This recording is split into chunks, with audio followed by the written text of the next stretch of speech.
Welcome to the SORT Raiders Don't Haze training. My name is Courtney Laukitis. I am the Program Manager to Student Organizations in the Office for Student Involvement and Leadership.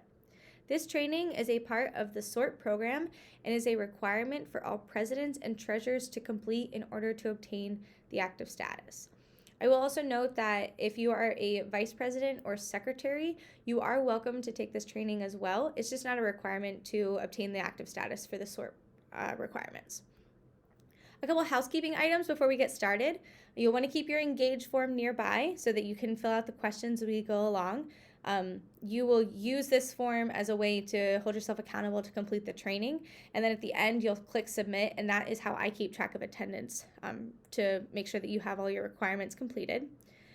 You are welcome to watch or listen the presentation while you're filling out the form. So this is a pre-recorded video, which is the beauty of it, that you can start, stop, fast forward, rewind, rewatch the presentation at any point. So if you prefer to watch the presentation as we go along, you're welcome to do that and kind of split your screen. Or if you just want to listen to, that's also totally fine. However, it fits your learning style best. If you do happen to be listening to the presentation, I will call out the presentation titles just so that you understand what page we're on.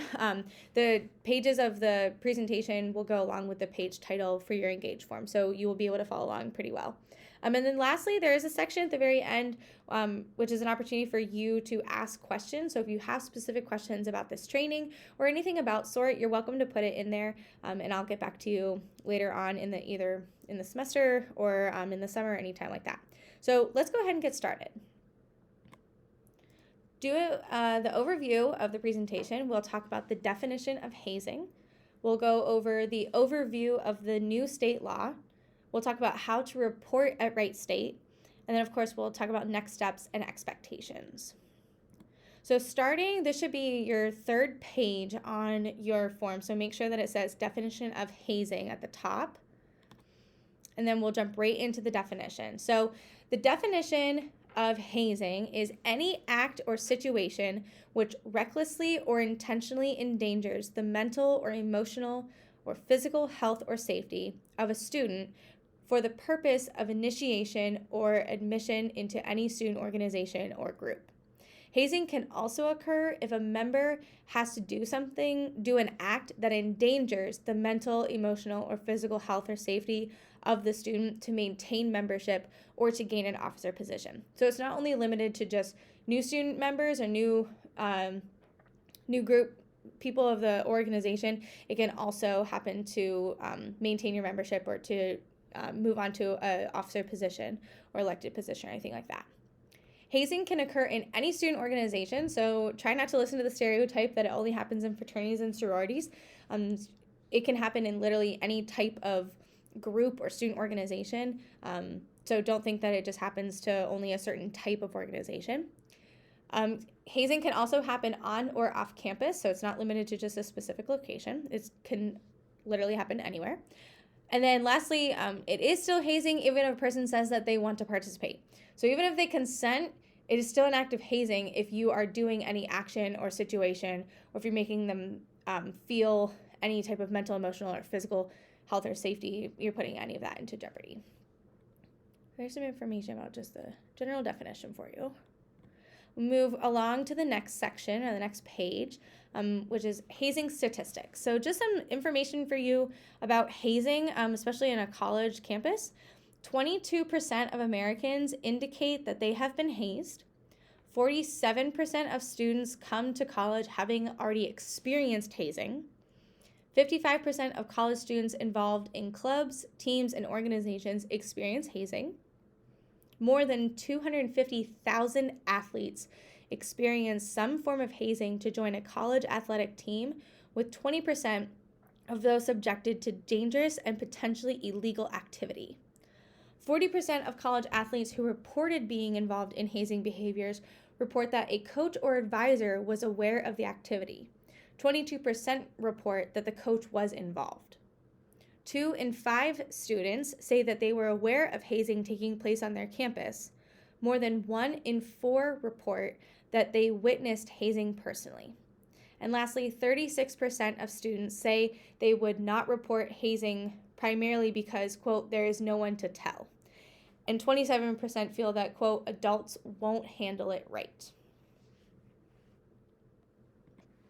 So the overview of the new state law, hazing means, again, just to go over another definition here for under the new state law, hazing means doing any act or coercing another, including the victim, to do any act of initiation into any student or other organization, or any act to continue or reinstate membership in or affiliation with any student or other organization that causes or creates a substantial risk of causing mental or physical harm to any person, including coercing others to consume alcohol or drug abuse.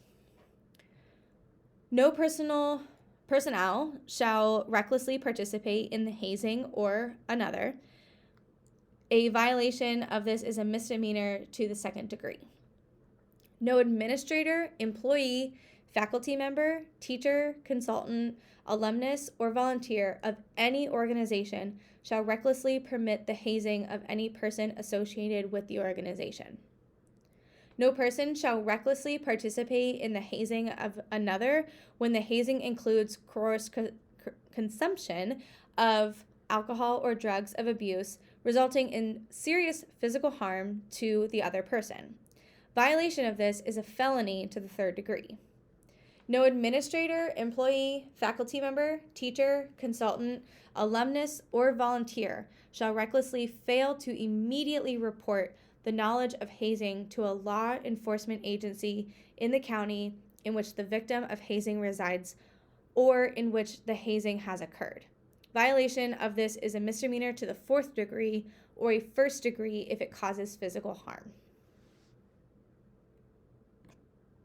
How to report hazing at Wright State. So there's a couple different ways that you can report hazing in case you ever witness an act of it, or maybe you hear of an act of it, or maybe you have even unfortunately been hazed on campus. There's 3 different ways that you can do it, and I'll actually throw in a 4th way too. So right here on the page, you'll see that there are 3 opportunities, which includes visiting the Wright State Hazing website, which is at www.wright.edu/hazing.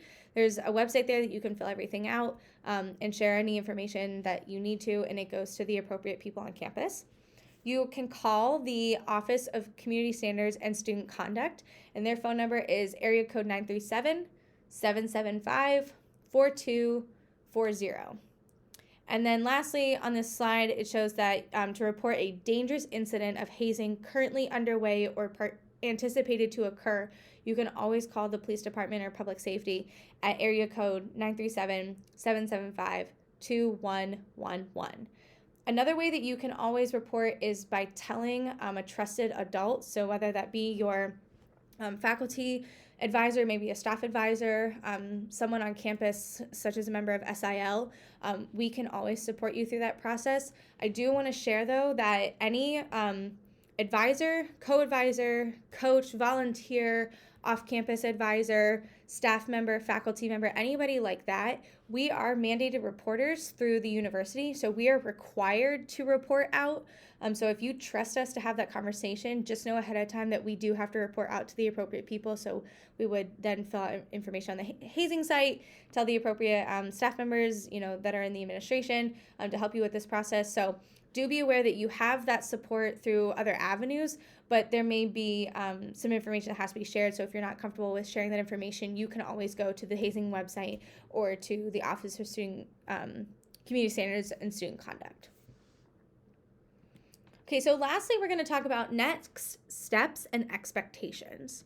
So some of your next steps is to know and understand that all students enrolled at Wright State University are required by university policy to complete the anti-hazing training prior to joining a new student organization. New members are required to complete the training before you can officially accept them into the organization. All faculty and staff advisors at Wright State University are required by the university policy to complete the anti-hazing training. And lastly, all volunteers, coaches, co-advisors, off-campus advisors, anyone who is in addition to your minimum requirements of your officers, your members, and your faculty or staff advisors, any additional people who support your organization, they're also required to, by the university policy, to complete the anti-hazing training. Just to be clear, the training will happen and be provided to students prior to their enrollment. So it may be a little challenging at the beginning whenever we're rolling all this out and getting everybody lined up. But I do assure you that we have a process in place, and the appropriate people will reach out however you need to, or however they need to make sure that everybody has taken the training. I just want you to be aware that if you have a brand new student to the university and you're talking about, in your meeting, you're talking about having the need to complete this training, if they have no idea what you're talking about, please advise them to check their email and to complete the training before they actually become a new member to your organization. In terms of expectations of the confusion or maybe the concern of, well, how do I know that everybody's taken the training and completed this before I can accept them, so that we don't that we abide by the university and we don't go against the university policy.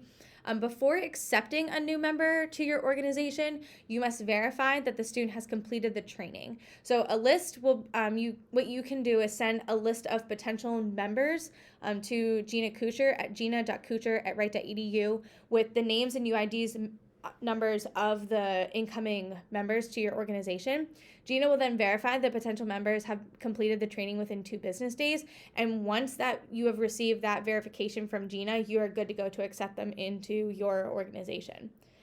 We will also be asking you to add a section to your constitution prohibiting hazing into your organizations, and we'll send that information out to you later on in the year. So you don't need to worry about it right now, but just have it on your radar that we will be sending information and asking you to include that in. You will follow your constitution to vote that into your constitution, and then you'll re-upload that onto your Gauge platform. But that will be another expectation that we have for you to do from SIL and from the university as well. Okay, so question and answer, go ahead.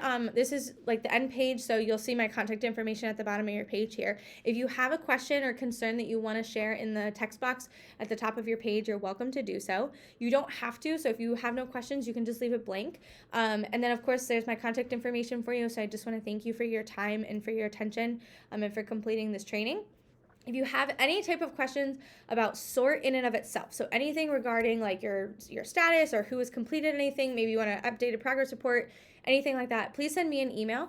My name is Courtney Laukitis, so you can courtney.laukitis@wright.edu, and you can talk to me there. I'm program manager at student organizations. If you need to stop into my office, I'm located in 019E Student Union, and my phone number extension is 5541. So the university phone number is 937-775-5541 would be my direct line. And then if you have any questions about the hazing law or the policy in and of itself, you can always contact Gina. She is located in 019C Student Union, and her phone number is 937-775-5560. If you have nothing else to worry about, then go ahead and click submit at the bottom of your page, and I will update you with a progress report as soon as I can, and we will work to complete the requirements for SORT. Thank you so much for your attention. I hope you have a great day. Bye-bye.